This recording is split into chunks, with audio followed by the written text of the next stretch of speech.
What I typically talk about in an eval for vaginismus. Hi, I'm Erica. I'm a pelvic floor occupational therapist and I treat males, females, and pediatrics. And one of the conditions I treat is vaginismus.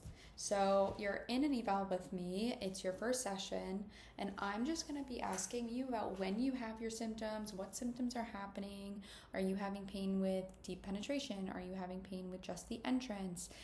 In what positions does this cause pain? Does it happen every single time, or just with certain partners? Does it happen? Does it lead to pain upon orgasm? Is there pain after sex? Is there soreness after sex? There's so many different types of pain that could be caused from sex that I just want to know every detail in the eval. I also want to know what has been helpful for you. So I'll ask, are you stretching beforehand? Are you having your partner stretch your entrance beforehand? Are you using fingers to foreplay? Is there any foreplay? Are you using lube? Are you using condoms? And then I'll ask about your posture. So first I'll ask about how your sitting posture is. Are you like this all day? Are you sitting on your butt all day like this? And how is your jaw posture? So for example, are you constantly clenching like this? You have TMJ, and how does your TMJ affect your mouth, and are you wearing a night guard at night? If you've done any dilator work before, what other type of work that you've done to help this problem? Have you worked with another therapist? And I've also asked how long this has gone on. I see often a lot of people who grow up thinking their V is, I'm not sure if I can say that word on YouTube. I just started creating here.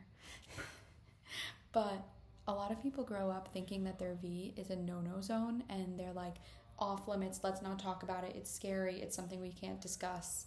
And so as a result, they're growing up like kind of clenching it. It's something they don't want to discuss, and like it's kind of ignored. And I often find that people who have that line of thought typically do end up having a little bit more pain with sex. So I'll also ask them about their relationship with their V.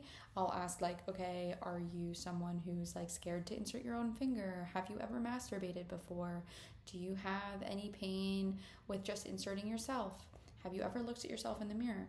I think all of those are really important questions to ask and can help me guide the conversation from there.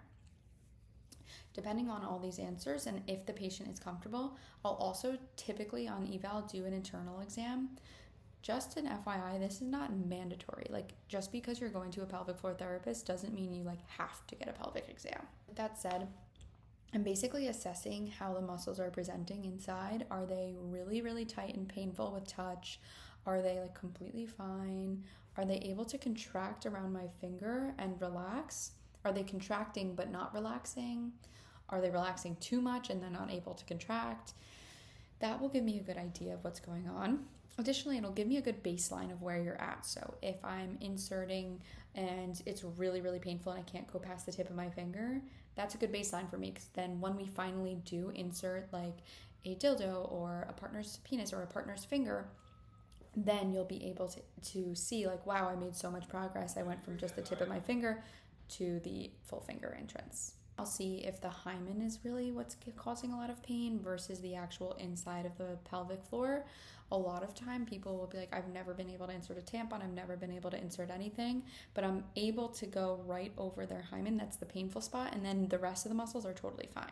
I'll also see if different positions help. So I've also seen a lot of people who can't tolerate any insertion, and then they just tilt their pelvis downwards or tilt their pelvis upwards, and all of a sudden the pain is gone.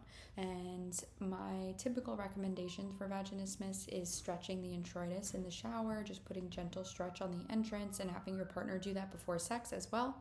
And then I'll also recommend dilators. I like Intimate Rose, this is my code.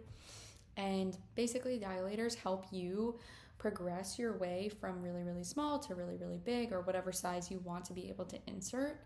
And these dilators are a really helpful tool for training your brain and your mind to be able to relax when something's inserting. Because someone typically with vaginismus, if they've had years and years and years of pain, it's going to be hard for them to want to insert something without their muscles clenching right up.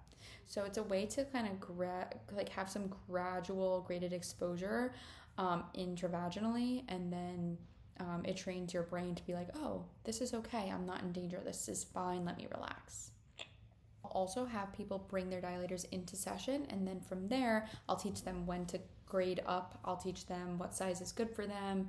I'll show them different movements that they could practice at home and make sure that they're not like overdoing it or underdoing it. For those people who have a lot of shame around their vagina, add in some graded exposure therapy with their mirror. So I'll say, okay, you can sit in front of the mirror and just look at it, name your anatomy. And then the next thing I'll say is like, just put a finger on the outside and don't move the finger, just keep it there for 20 seconds and breathe. And then I'll also say, okay, maybe insert just the tip of your finger or insert the tip of the tampon, and I'll expose them to more of that as time goes on. And then my typical homework will be some sort of meditation, some sort of dilator work, and then some sort of stretch. And typically people get better pretty quickly.